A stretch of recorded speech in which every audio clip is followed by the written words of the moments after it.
Good culture is something that you can sense when you walk into an organisation. It's inclusive, it's about shared values, shared belief and shared purpose. The excellence of care shines through, all the staff believe in it. Culture is that hidden thing that either has a positive impact or a negative impact. The trick is to ensure that in your own organisation you're doing what you can to develop a positive culture. To me, every day, it's about people smiling, it's about people being patient-focused, customer-focused, it's about people thinking about their colleagues, it's about thinking about wider stakeholders. It's having the organisation at the heart of what they do because they want us to be the best at what we do. Culture is about compassion, it's about engagement, and actually it's about putting people first. Rather than organisations. So for me, good culture looks and feels like a place that people want to be part of, that there's hope, there's optimism, that people are motivated, that everybody's contribution is valued, and that everybody understands how they can act to take forward their ideas and thoughts about what's in the best interest of patients and of staff. I think leadership in a good culture is about leaders spotting opportunities to create other leaders, that they then create good teamwork around them, and that they give the opportunity for those teams to develop and become great. And most importantly, that everybody in the organisation knows what part they play in that organisation being good, and that every member of staff has a voice, and that when they choose to use that voice, it'll be listened to and it'll be responded to. I think we've got some leadership changes to make if we want to move into good cultures. I think that it's all about empowerment. It's all about how we interact with people who use our services, how we maintain our visibility, how we maintain our engagement, how we enable a confidence of the local communities that we serve. Because if we don't engage the confidence of local communities, we won't succeed as systems. Leadership in a good culture is about giving more of yourself.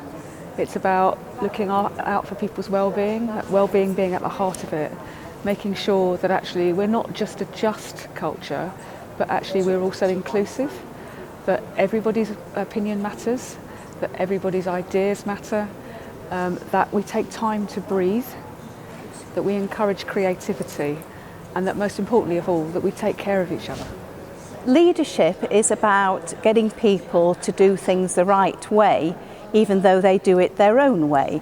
It's about having the impact that we want to have on things like the quality of care. It's about the experience of care, because sometimes you can deliver great care, but actually what you need to do is give a patient a great experience too. So the leadership is about encouraging staff to think about that patient focus, and to do it in a way where they're glad to do it, but they feel able and feel well trained to do it. Leadership looks different in a good culture because it's got inclusivity. It's visually there. The leaders can be seen. They have a sense of trust and purpose. People know what the objectives of the organisation are, and there's fairness. And it's a relationship that everyone has from top to bottom. The system really needs to change how it behaves. The least it can do is to stop having pace setting as its only mechanism and approach. We put so much pressure, and what we need is for people to really be valued, to be given the opportunity to stop, to breathe, to think creatively about what change could look like, what it might mean for them, but also to have space to just thank each other, be kind to each other, have an opportunity to say it's okay to stop for 5 minutes. I care about what you have to say, and I care about you as a person. We need to see consistency, and I think consistency of behaviours, consistency of messages. We're seeing, aren't we, changes in frameworks that are beginning to enable that, but we need to make sure that those messages, those behaviours, particularly around regulation, start to come together. I think the second thing I would say is we need to see some courage about how we monitor and regulate as systems rather than as individual organisations, because if we don't do that, we run the risk of, as we move towards becoming ICSs, the way that we get regulated could become the final barrier. I'd like the system to model the behaviours that we hold dear in our organisation, that people are authentic, that they act with openness, that they're curious, that they're civil and kind, and that they show to us the compassion and care that we show to our patients. But I think most of all I would want our leaders to work across boundaries, and that be demonstrated from our system as well, that we put the patient at the centre of everything we do, and we don't work in silos but actually work for the good of the patient. If we do the right thing for our patients, we'll do the right thing in the system. The system needs to model exemplary behaviours in terms of trust between organisations, how they treat each other, how they treat us. They need to be there to support in difficult times and to not be punitive. Good organisations are not punitive. They take tough decisions and they treat people fairly in all circumstances.